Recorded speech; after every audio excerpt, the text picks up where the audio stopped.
जो मराठा रिजर्वेशन का इशू है फडणवीस जी, आजकल क्या होता है कि पोस्ट ट्रूथ का जमाना है। सच्चाई क्या है ये एक रील में सीमित हो जाती है। एक 10 सेकंड के रील में या 1 मिनट के यूट्यूब वीडियो में सच्चाई सीमित हो जाती है। कोई अगर कहे कि देवेंद्र फडणवीस जिम्मेदार है मराठा रिजर्वेशन नहीं देने के लिए, तो बहुत कम लोग हैं जो इस इशू को गहराई में देखेंगे, पढ़ेंगे, समझेंगे। क्या ये मैटर सब जुडिस है, इसमें लिमिटेशन क्या है, ओबीसी कोटा से निकाल के देना पड़ता है। एक तरह से हवा बन जाता है, इशू बन जाती है, कैंपेन बन जाता है। तो अभी लोग कह रहे हैं कि मराठा रिजर्वेशन इशू को अर्जेंटली देवेंद्र फडणवीस को ठीक करना पड़ेगा चुनाव से पहले, नहीं तो नतीजे अच्छे नहीं होंगे। और आपको पता भी है आपके जो प्रतिद्वंदी है वो कुछ भी कहते हैं, कुछ भी कहते हैं, और इसकी कोई वैलिडेशन नहीं है। तो आप इस इशू को कैसे देख रहे हैं? Is it a political hot potato for you? देखिए, मैं पहली बात तो ये कहता हूँ कि ये मराठा रिजर्वेशन की बात शुरू हुई 1982 में, और 1982 में अण्णा साहब पाटिल करके एक मराठा लीडर थे, वो एमएलए थे। वो उस समय के कांग्रेस के मुख्यमंत्री जी के पास गए। उन्होंने कहा मराठाओं को रिजर्वेशन दीजिए, अगर आप नहीं देंगे तो मैं आत्मदहन कर लूँगा। और चीफ मिनिस्टर ने नहीं दिया, उन्होंने खुद को गोली मार ली और एक प्रकार से आत्मदहन कर लिया।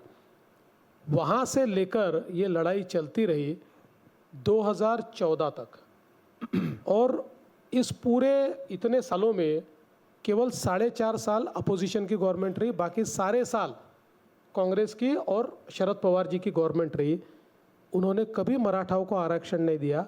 मैं मुख्यमंत्री बना, मेरे मुख्यमंत्री बनने के बाद ये मसला मेरे सामने आया, मैंने मराठा समाज को आरक्षण दिया। उस समय हाईकोर्ट में वो चैलेंज हुआ, हाईकोर्ट में भी हम जीते, आरक्षण के साइड से रिजल्ट आया। वो सुप्रीम कोर्ट गया। जब तक मैं मुख्यमंत्री था सुप्रीम कोर्ट ने न उसको स्टे किया न उसको नकारा। उद्धव ठाकरे मुख्यमंत्री बने, उद्धव ठाकरे जी के काल में वो केस जो है सुप्रीम कोर्ट ने खारिज कर दी और रिजर्वेशन कैंसिल कर दिया। उसके बाद उन्होंने कुछ नहीं किया, शरद पवार जी ने भी कुछ नहीं किया। और फिर एकनाथ शिंदे जी जब बने तो वापस हम लोगों ने मराठा समाज को 10% आरक्षण दिया। तो कुल मिलाकर 4 बार शरद पवार जी ये मुख्यमंत्री बने, तब से ये मांग थी कि मराठा समाज को आरक्षण मिले। कभी भी शरद पवार जी ने उनको आरक्षण नहीं दिया। और जहां तक मराठा समाज, शरद पवार मराठा रिजर्वेशन पे सीरियस नहीं है? सीरियस नहीं, वो तो खिलाफ है। उन्होंने कई बार बोल दिया मराठाओं को आरक्षण की आवश्यकता नहीं। अब तो पॉलिटिक्स के लिए कह रहे हैं वो, और फिर भी कैसा कहते हैं?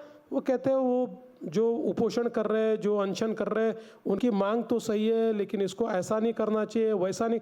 इसीलिए मैंने बहुत स्पष्ट शब्दों में वो मिस्टर जरांगे पाटिल जो मराठा लीडर है और जो अनशन कर रहे हैं, मैंने उनको इतना ही कहा है कि भाई आप कह रहे हो ना भारतीय जनता पार्टी या देवेंद्र फडणवीस जिम्मेदार है, तो मेरा आपको इतना ही निवेदन है कि शरद पवार जी से आप लिख कर लीजिए कि भाई उनकी सरकार आएगी तो मराठा समाज को ओबीसी में आरक्षण देंगे, लिख कर ले लीजिए और उनका साथ दे दीजिए, उनको आप सपोर्ट दे दीजिए।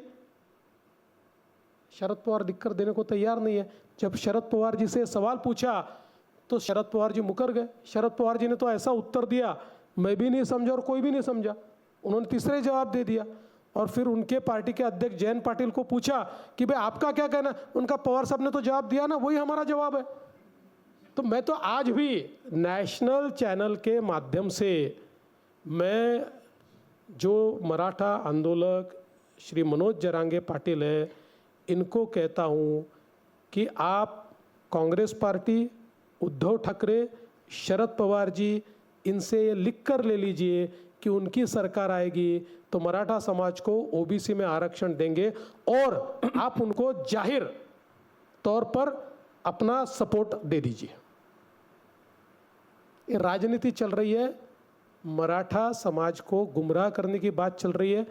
अरे मराठा समाज के लिए मैंने अण्णा साहब पाटिल आर्थिक विकास महामंडल तैयार किया, 1 लाख मराठा उद्योजक तैयार किए, 1 लाख। आज 1 लाख से ज़्यादा मराठा उद्योजक ये हमने तैयार किया। हमने सारथी की शुरुआत की। आज आईएएस आईपीएस में बड़े पैमाने पर मराठा युवाओं को उसके माध्यम से आज नौकरियां मिली है। इसलिए मुझे लगता है कि इसमें जो राजनीति करने की कोशिश चल रही है, ये राजनीति सफल नहीं होगी।